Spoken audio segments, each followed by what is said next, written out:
Good morning, everyone. Welcome to this Unitarian Universalist Church. This does include our congregations in Birmingham and Tuscaloosa, as well as our folks online. So, whoever you are, whomever you love, wherever you are today, and wherever you are on your spiritual journey, you are welcome here.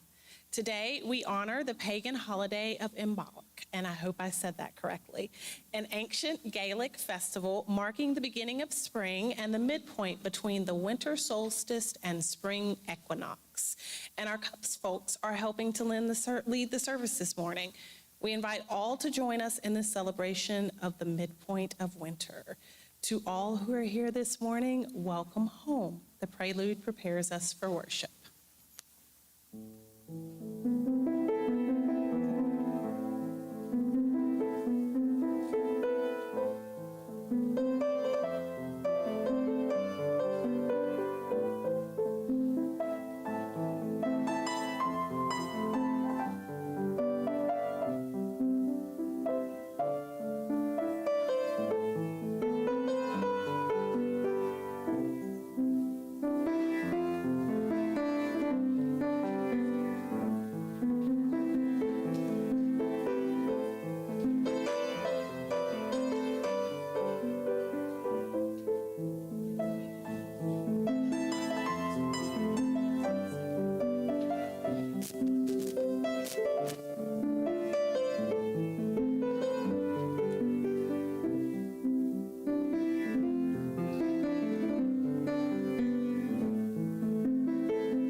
Hail and welcome east, welcome air.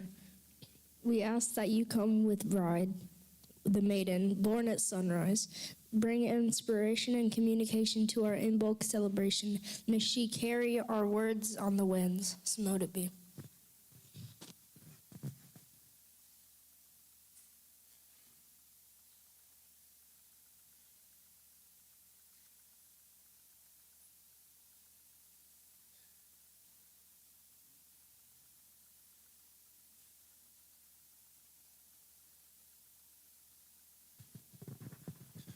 Hail and welcome south, welcome fire. We ask that you come with Brigid, the warrior goddess, the fiery arrow, bring protection and blessing to our Imbolc celebration. You are the sacred flame, so mote it be.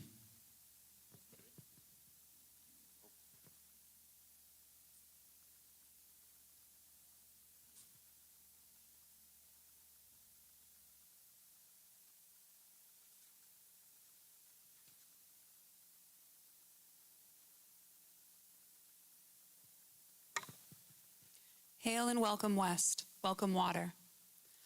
We ask that you come with Brigga, the protector, mother of the gale. Bring restoration and purification to our Imbolc celebration. May we walk in her healing. So mote it be.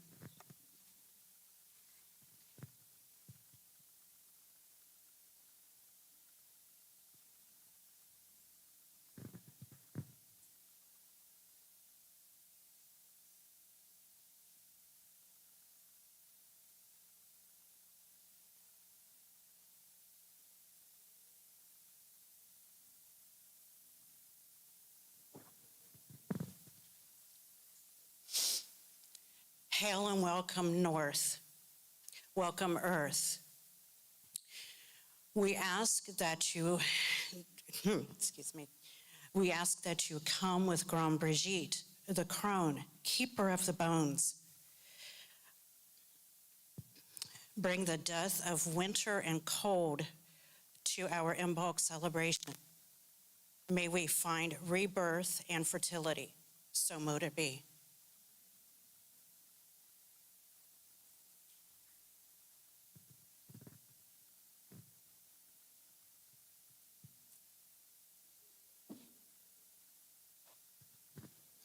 Hail and welcome Dagda, Yohi Ulaher, the All-Father.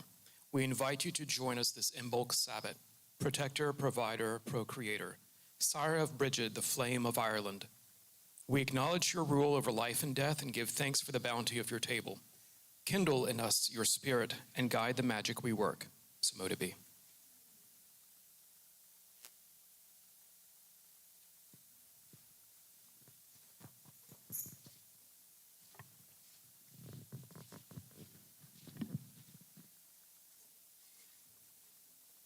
Thank you, Cups, for that.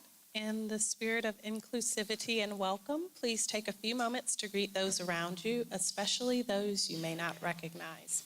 Folks online, please greet each other in the chat.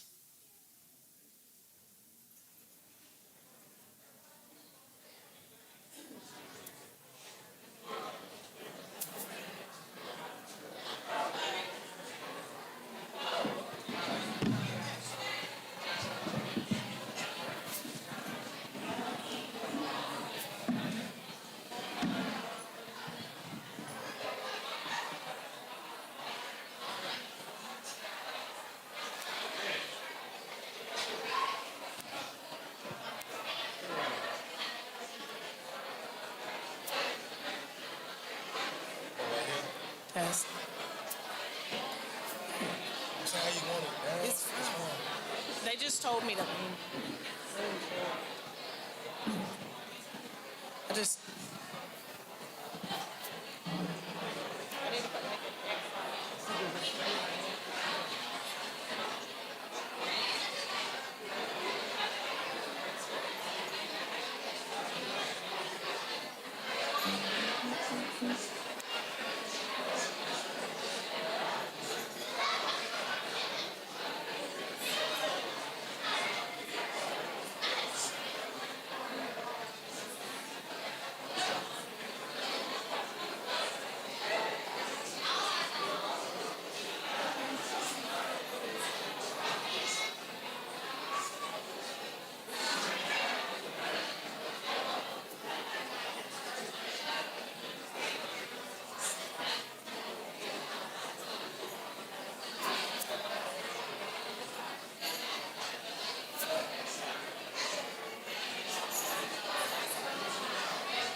drum it up.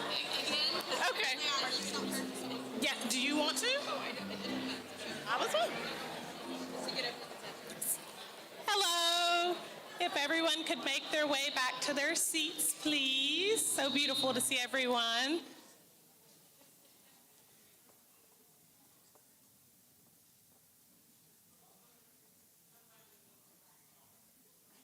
Don't sit too quick. I'm going to ask you to please rise in body or spirit and sing our opening hymn, number 1067 in the teal book, Mother Earth, Beloved Garden, in that soft cover teal hymnal.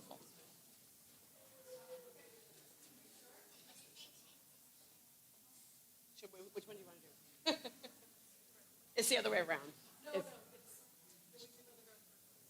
Yes, sure, of course. The other one.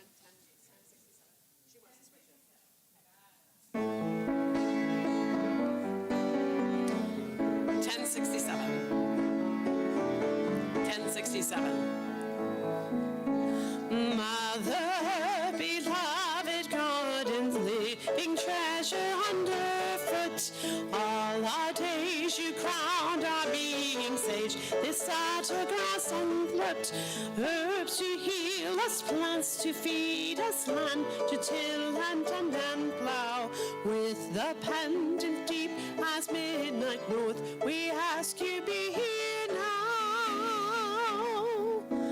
Father, your inspiration holds together all that lives. As we breathe, our minds see clearly, leading this to live and give. Raging whirlwind, whispered breezes, violent gales, and gentle cloud. With the blade as sharp as morning, please we ask you be here now. Brother fire, great transformers, share the passion of the sun. In our hearts your warmth revives us, cooks our food and heats our homes. Flaming candle blood within us, blazing desert will to grow. With the wine directing power south, we ask you be here now. Sister, ever flowing ocean, river, pond, and rain, mist down and quench our thirsting cleanse as we begin again. Mist and ice, the host of changes with the wind allow. The cup, the holy chalice west, we ask you be here now. Love, a spirit, intuition in the center, souls on toes. In your love we find relation, all connected we hold. Then this mystery, quiet conscience, deepest values, voice inside. With the drum and with the cauldron, this we ask you be our guide.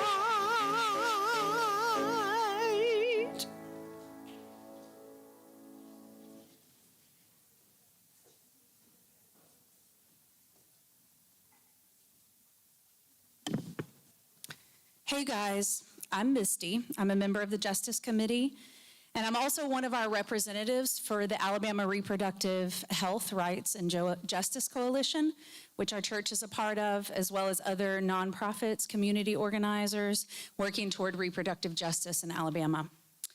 As you guys know, the Alabama legislators are back in session, and there are many bills making their way into and through committee. One of them that I wanted to highlight as a negative bill coming up is SB 3, which is a Senate bill moving toward committee right now.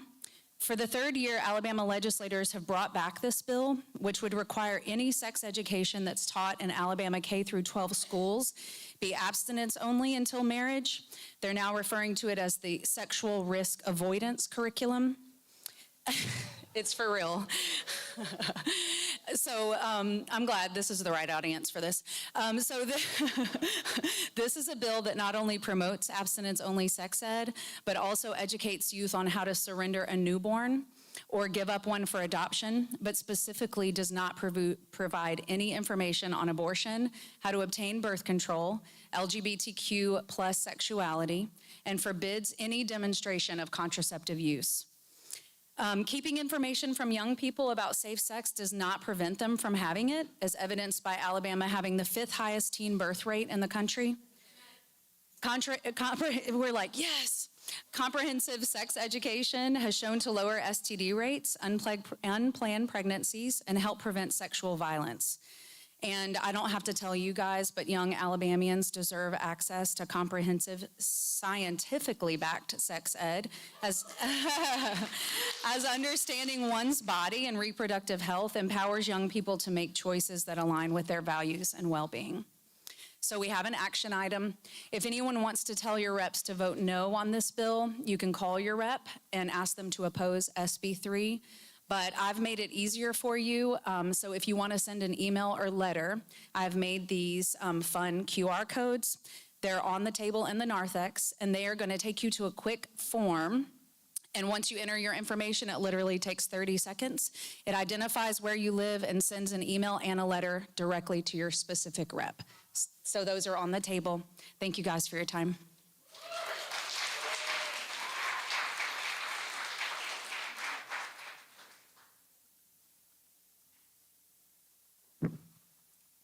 Good morning. I'm Mary Ann Plant, a member of the board. Our church is supported by those who call our church home and by those who support the efforts of this church to change our world for the better.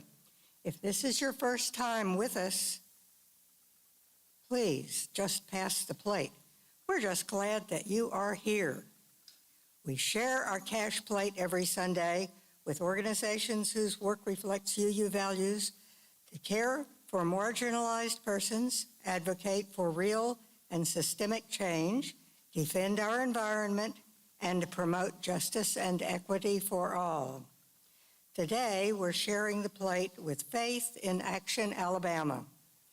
Faith in Action seeks to honor God by dismantling systemic racism.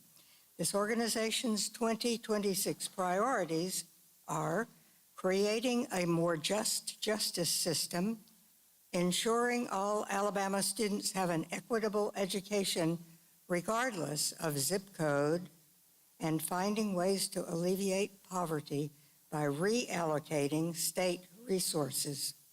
We appreciate your donations, either by placing them in the plate, by mailing your donation to the church, or by using PayPal, Venmo, or Zelle. More information is found in the order of service in the lower right corner. Thank you for your generous support of our church and our Share the Plate recipient. May we give in love and in hope.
In honor of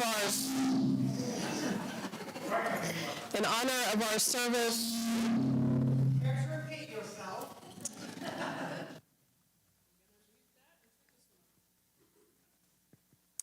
Is this better? Brandon, can we turn on the handheld? Is this on? Okay. Sorry about that. In honor of the Divine Feminine and celebrating Imbolc this morning, I just want to highlight, in case you didn't notice, that Sherry has picked out female composers this morning that look like almost all of them are Irish. So it really does uplift our service that you have been so intentional. Thank you. Now is that time when we celebrate our joys and our sorrows and hold one another in community. For those of you online, please share your joys and sorrows in the chat and hold one another as you do each week. For those of you in person, I invite you now to come forward and drop a stone in honor or in memory of what is on your heart today. Please come forward.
Today we lift up those who are suffering from the chill of winter and celebrate those who bring warmth to cold places.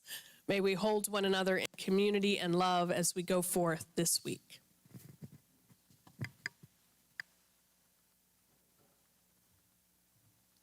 This meditation is written by Jane Dowdy, and it's called I'm the Quickening.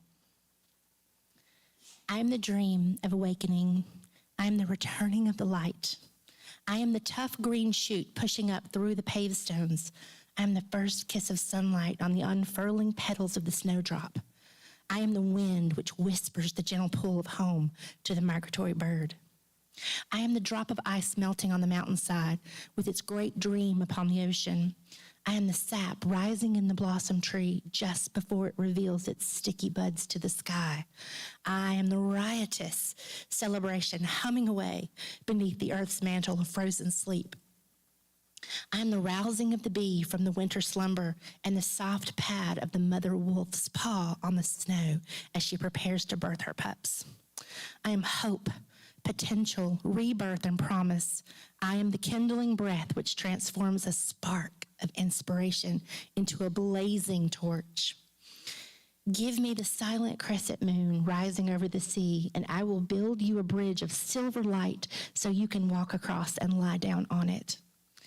Give me the frost-hardened wilderness, and I will lay my cloak of radiant green life over it.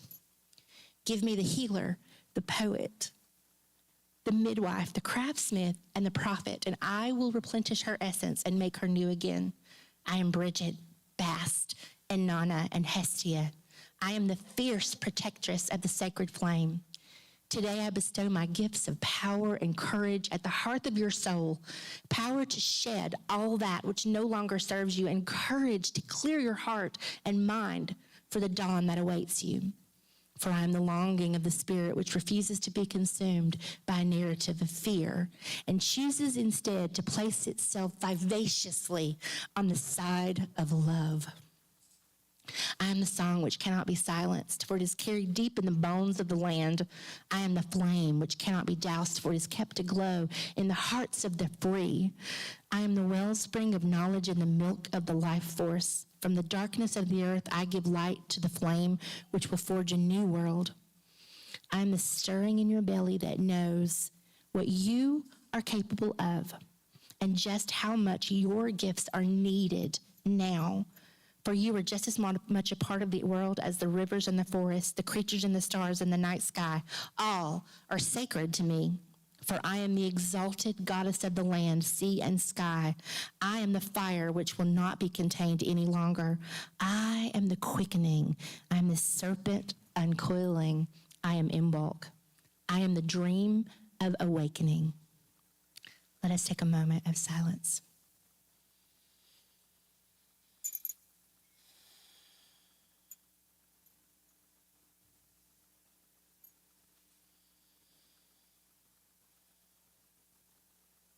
Amen, and blessed be.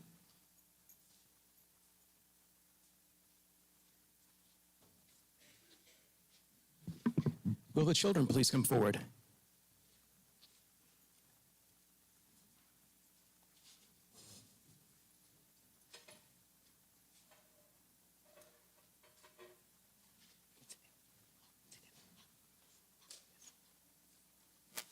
Good morning, everyone. Children and young at heart, or anybody whose knees still work. You know, it's a long way down.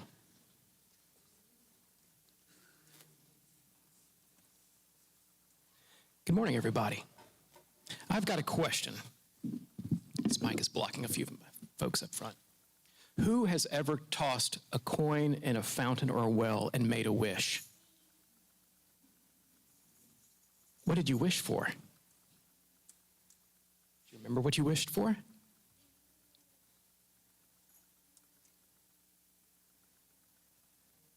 Ezio wishes his house would never burn down.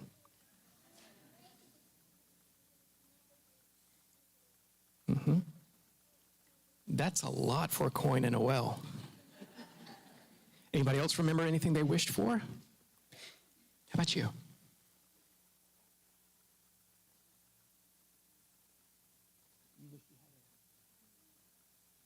wishes he had 1,000,000 coins, so the wish for more wishes. Nice. And did that come true for you? Did you have a wish? What did you wish for? What's that? Fairy godparents. Nice. Oh, okay. There's a place in Italy, the Trevi Fountain. You throw a coin in over your shoulder, and it promises that you'll be able to travel back to Italy again. So in many cultures, wells or places where water springs from the earth are treated as sacred spaces. The Celtic people who live in Scotland and Ireland associate the goddess Bridget with these places. These sacred springs held healing and transformative powers.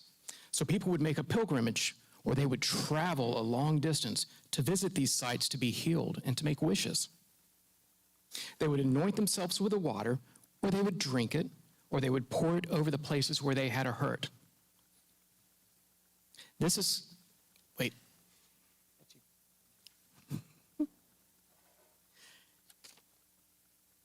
So this is called a clootie, and that's Scottish for cloth. At these springs and wells, visitors would leave a clootie tied to a nearby tree as a small token of prayer. The clootie would remain until it naturally weathered away, and when the cloth had worn away, they believed that their prayer would be answered. We placed these clooties out just for you and for you. Last night, under the full moon, the eve of Bridget's Day, to be blessed and charged with healing power. Take one for yourself, and then I need your help. Sage, do you want help? So everybody take one, and then I need some helpers. Do I have any helpers down here? Awesome. As soon as we get your clootie, what we're going to do, after you get yours, let's take the rest of these and pass them out to all of our grown-up friends who want one. Then take them home and tie them on a tree branch or a bush, and you can make your own wish. So mote it be. Yeah. So after you get yours, where are my helpers at? Here and here and here. So take another handful and go down and see who all wants one.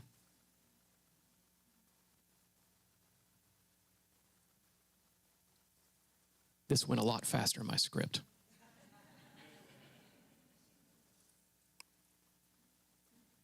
Awesome. Helpers? Helpers? Helpers?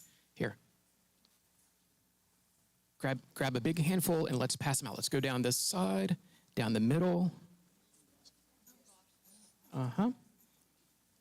Ezio's an overachiever. We knew that. All right, there's a few that have fallen on the ground. Y'all can pick those up. Put that back on the down here. Y'all raise your hand so the kids can see really well.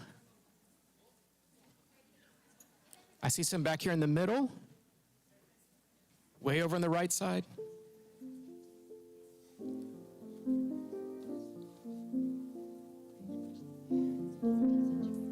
At the Grammys, this usually means your time to talk on the mic is up, but we're going to give the kids just another minute.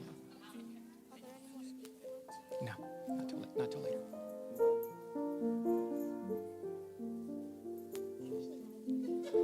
And then if Courtney and Amethyst and our friends are ready.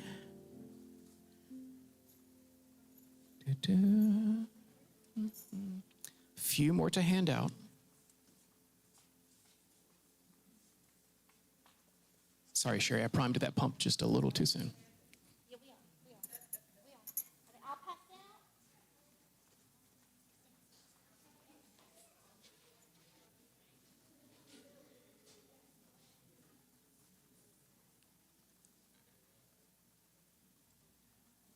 All right, Farrell will pick up any extras we have, and we'll have them for after service. You can pick up if you missed them.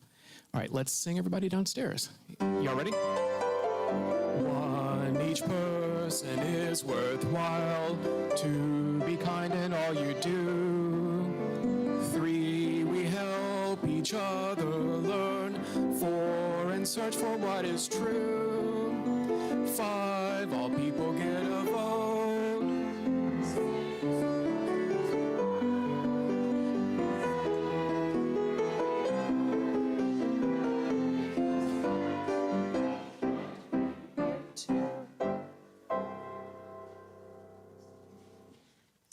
Wonderful.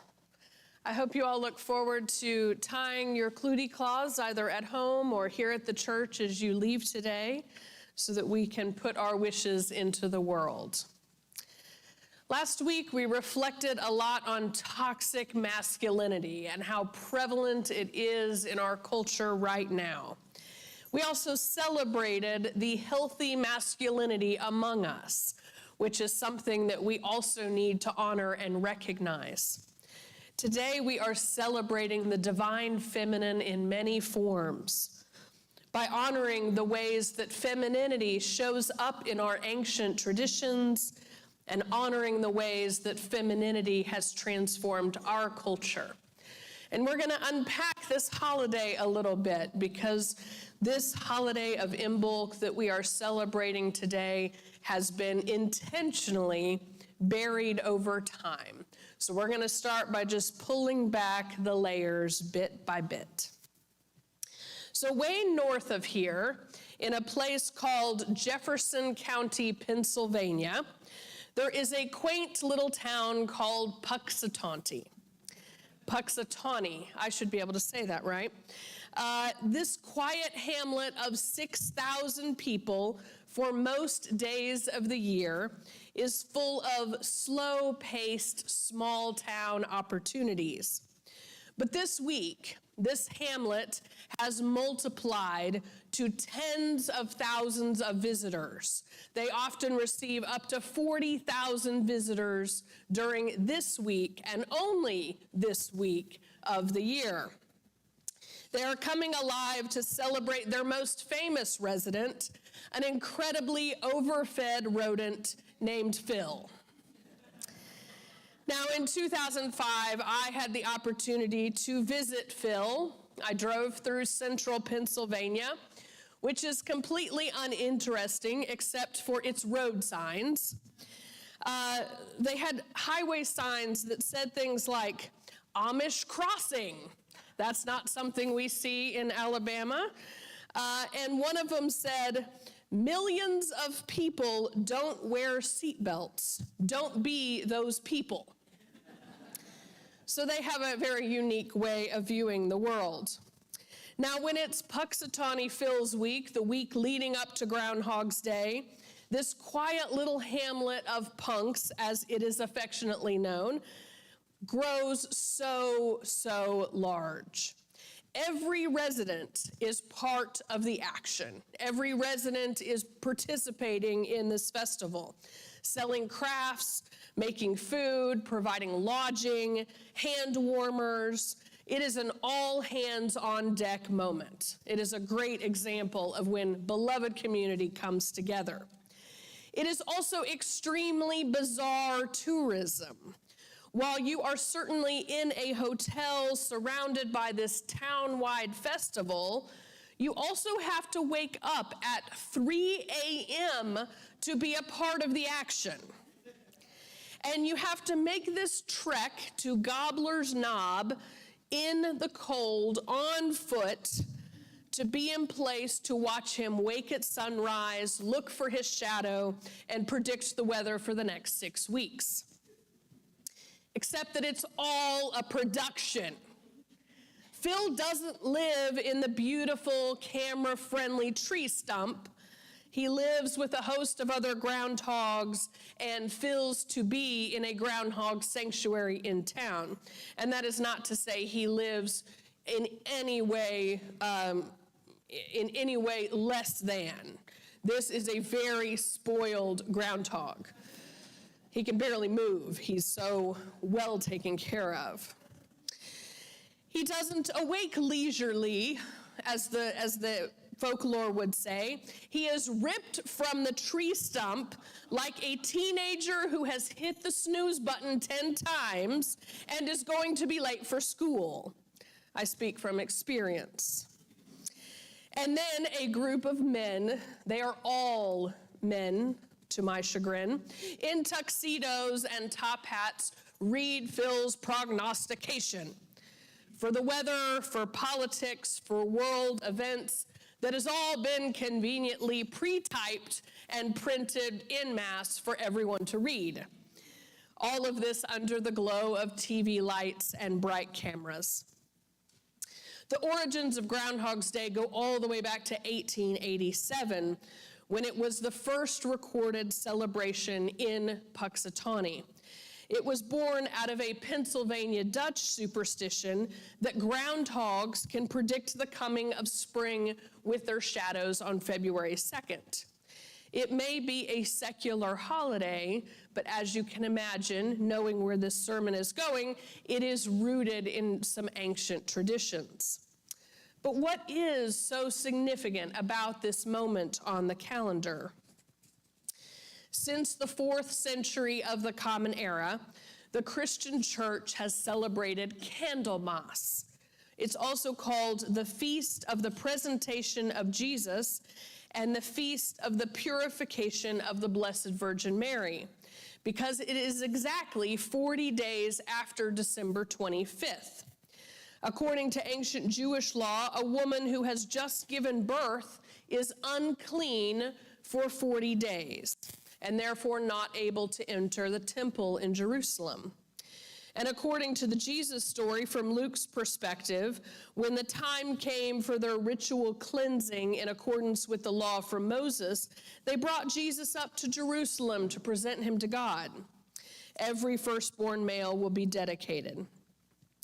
And they offered a sacrifice in keeping with what's stated in the law, a pair of turtle doves or 2 young pigeons. This was Mary's first welcome to the temple since giving birth. And while she wasn't permitted to be near her son during the dedication, I just love that part, she likely would have seen it from a few feet away.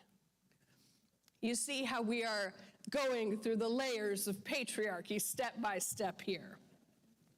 Now, one element that the Protestant Reformation really gutted within Christianity is celebrating women of the faith tradition.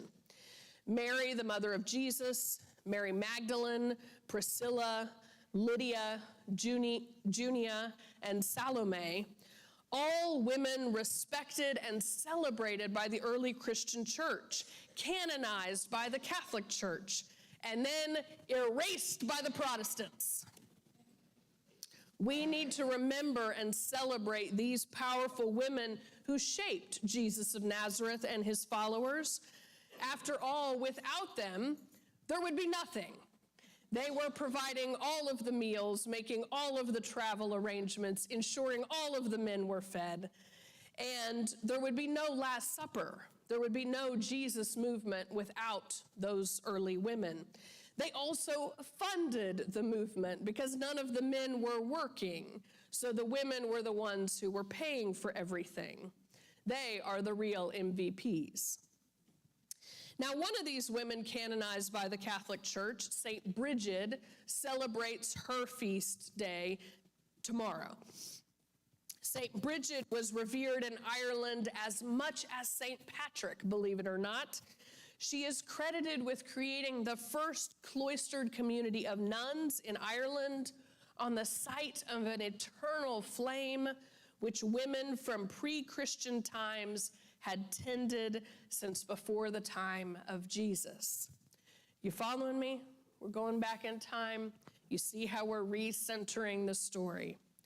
Now, for all of the flaws of the Catholic Church, they do honor the feminine in ways that Protestants are only now starting to appreciate. We, as Unitarian Universalists, are not so cemented to the gender binary.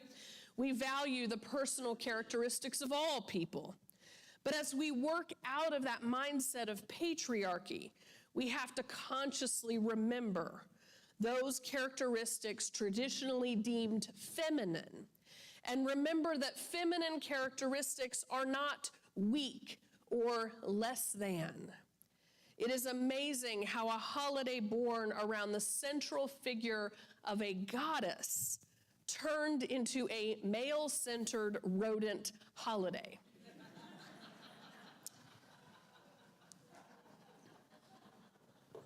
Now, Groundhog Day may have been placed on February 2nd due to the colonizing Christian calendar, but there's a history with this date far older than Jesus itself. In Africa, they have celebrated these days as a fire festival. But there is another holiday involving fire and women, and this weekend on the calendar, a day that began with the ancient Celts, known as Imbolc, that we've been celebrating all morning. If you were to map out all of the religious holidays, you would find many of them are originally based on that harvest pagan calendar. Now, my favorite nickname for Imbolc is a little funny, but it is sometimes referred to as the Festival of the Lactating Sheep. You with me there? And the reason it's named that is because this is the time in the year when the sheep begin to lactate as they prepare to start the lambing season. This is the start of fertility and that anticipation for spring. Now, Imbolc also honors that quickening that Farah's meditation so eloquently highlighted. That moment when a pregnant person feels for the first time the movement of the fetus inside them. Some of you have felt that moment. It is earth-shattering, is it not? And the quickening is what ignites that hope that new life is going to emerge in a few weeks. It's that moment of saying, oh my goodness, my world is about to change. Things are about to be different. There is something beautiful and amazing about to happen. The earth also experiences a quickening during this time. This time on the calendar is when the earth is starting to come out of its dormancy and starting to move toward waking up, to give and look forward to the incredible birth that will be spring. Now, the central figure of Imbolc is Brigid. Yes, the same figure that the Catholics canonized. Can we say colonization? But for the folks who celebrate Imbolc, Brigid is the goddess who brings forth the spring. She is the patroness of poetry. She is the patroness of smithing and medicine and arts and crafts, cattle and other livestock, sacred wells, as Grant talked about earlier, and in Scotland, serpents. Now, we are the Iron City here in Birmingham. Why don't we have a statue of her next to Vulcan? That would make a lot of sense. And also like the groundhog, because like I said, colonization, Brigid is also a weather prognosticator. This ancient poem, which refers to her as the bride, describes her power over the earth. The serpent will come from the hole on the brown day of Brigha, though there should be 3 feet of snow on the flat surface of the ground. The festival of the ancient goddess Brigid has evolved over time from her celebrations to pagan Imbolc to Christian Candlemas to secular Groundhog's Day. The divine goddess has nearly been eliminated from this holiday season, but today we remember our roots. We honor the divine feminine by remembering those ancient origins, by honoring our ancestors who lived by and depended on the harvest, and we celebrate all that which we make with our hands. On this cold, wintry day, what difficult season do you need to release today? What moment in your life, recent or distant, must you release in order to let the spring come? Stark said to me this morning, "Mom, it has been a rough year." And I said, "It sure has. And it's only February. And so maybe we need to release January back into the depths by which it came." But whatever it is, today is your day to honor that and to release what you need to let go of in order to let the spring come. It's hard to think of the spring when we are still in the midst of winter, even in Alabama, when it feels like we might get spring in a week or next week. It's hard to put ourselves in the position of those ancient farmers and hunters for whom a celebration such as this was an enormous dent in their winter stockpile of resources. And yet, celebrating and feasting today gave them courage to get through the rest of the winter and to look forward to spring, to cultivate that hope that we've been talking about this year, to look forward to planting new crops, to animals fattening, to an abundant time. We can go to the grocery store today and buy a banana or whatever food we might want because we are so removed from the ancient cycles of the earth and of ancient people and animals. But it's important for us to remember those cycles today, to remember that there is hope in the cycles. There is time for everything in the cycles. And Imbolc and the goddess Bridget remind us how valuable the hope of springtime can be. We need some hope right now, don't we? How in the midst of coldness, we will feel warmth again. The plants will bloom again. The animals will rejoice and repopulate their herds. The metals from the earth can make work more efficient so that we have more time for rest. We celebrate Bridget today not because spring is here, but because we are calling forth spring to come. Because Bridget embodies the hope for tomorrow. Yule reminds us of that importance of rest and renewal and waiting. Imbolc celebrates the empowerment of human action on Mother Earth. Imbolc teaches us that our actions can awaken the mother so that we can once again live the interdependent web of existence with all things. Imbolc teaches us also to rest, to gather around the fire, to celebrate, making our Bridget dolls and our Bridget crosses and all the other ways that we celebrate this holiday.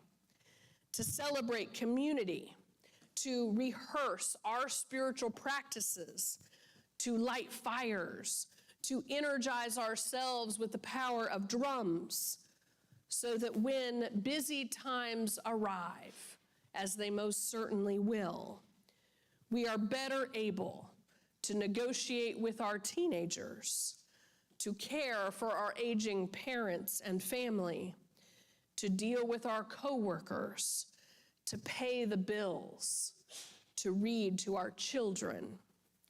Imbolc gives us the strength to make it to spring, to that planting season. Our spring is coming, but it's not here quite yet. May we call for the spring from the deepest parts of ourselves, lighting the way for others, exploring what we can craft with our hands and share with others, sounding the drums of hope and anticipating the growth and promise which is right around the corner. So mote it be. Amen.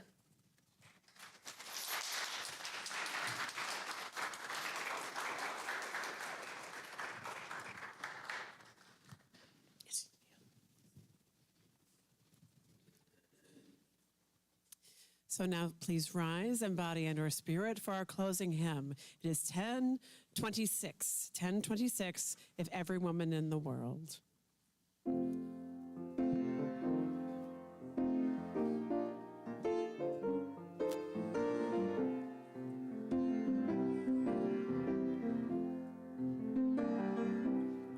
If every woman in the world had a mindset on freedom, if every woman in the world dreamed a sweet dream of peace, if every woman of every nation, young and old, each generation, head of children in the name of love. No more. If every man in the world had his mind set on freedom, if every brother stood with brother as a witness for peace, if every man of every nation, young and old, each generation, had held out in the name of love, there would be no more war. If every leader in the world shared a mindset on freedom, if every leader in the world shared a sweet dream of peace, if every leader, every nation worked for justice and liberation, holding hands out in the name of love, there would be no more war. If every nation in the world set a true course for freedom, if every nation raised its children in a culture of peace, if all our sons and all our daughters reached in friendship across the waters, or to the enemies, there would be no more.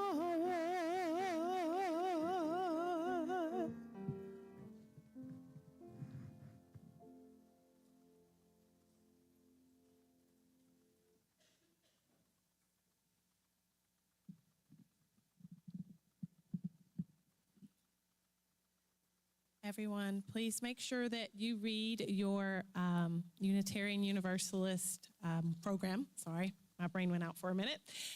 And there are some announcements in there. I'll go over a few. I will say that the connection cards are not physically available this week. They're online. So if everyone could, I'm going to read out the actual website that we would like for you to go in and fill out the connection card for this week. It is case sensitive. So it's lowercase bit.ly/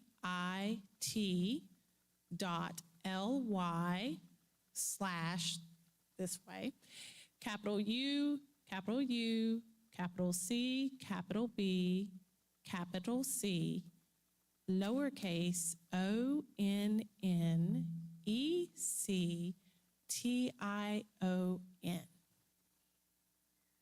And I'm happy to give that to you if you need it again. Today is going to be the last day to fill out the survey for the UUA, and please fill it out. It's right here in the center. It doesn't take long. It's at the bottom in yellow, and we would love for everyone to take care of that. I will say that our dry goods pantry is still up and running. People can visit between 12 and 2 on Saturdays to get help from our volunteers. Please share this information with folks who may need this service. I'll invite Brandy Lucas up. She has a brief announcement to make, and then I will finish.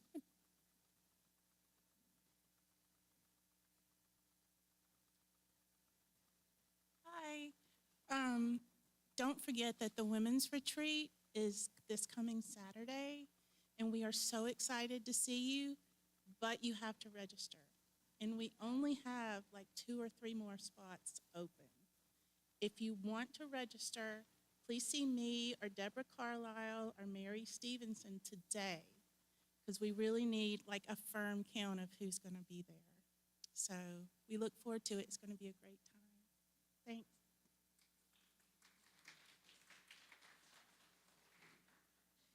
Thank you, Brandy. And I'll just let you guys know this is obviously going to be a time of self-care and reflection for anyone who identifies as a woman. So please, as Brandy said, RSVP now. She does have just a few spots left. A gentle reminder that our church admin is out for the next 3 weeks. So we do have essential communications covered, but please be aware we have volunteer support during this time. So your patience is very much appreciated. And again, please don't forget to fill out that connection card using the site that I provided earlier. next week, super excited, our chocolate communion service. So I hope everybody can join us. And then I do want you to know to save the date. It is mentioned in here in the middle, but our stewardship dinner is coming up on the 28th of February. This particular code does not work just yet, but we're going to get that fixed. So don't worry about filling it out. I believe next Sunday it should be up and running, but just go ahead and save the date for February the 28th because we hope to see you all there. And then a special announcement, just letting you know that the deadline to donate any items or services to that fundraising auction is extended to February 20th. Please contact Keith Staub with any questions. Thank you.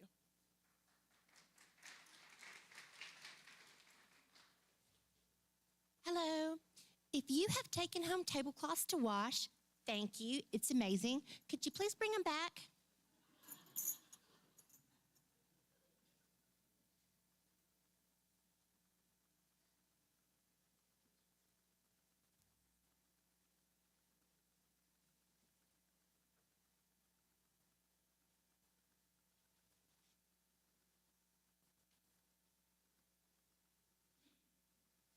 This blessed and sacred water is symbolic of Bridget's well, where so many have come for healing and restoration. Please come take a cup of it for your healing. You may drink it, pour it on your body, anoint yourself with it, or take it home. And we're going to do this during the postlude. So Sherry said it's okay to get up and walk around while she's playing music. All right?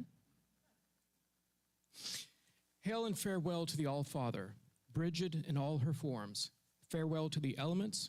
Thank you for being with us and bringing your blessings. So mote it be.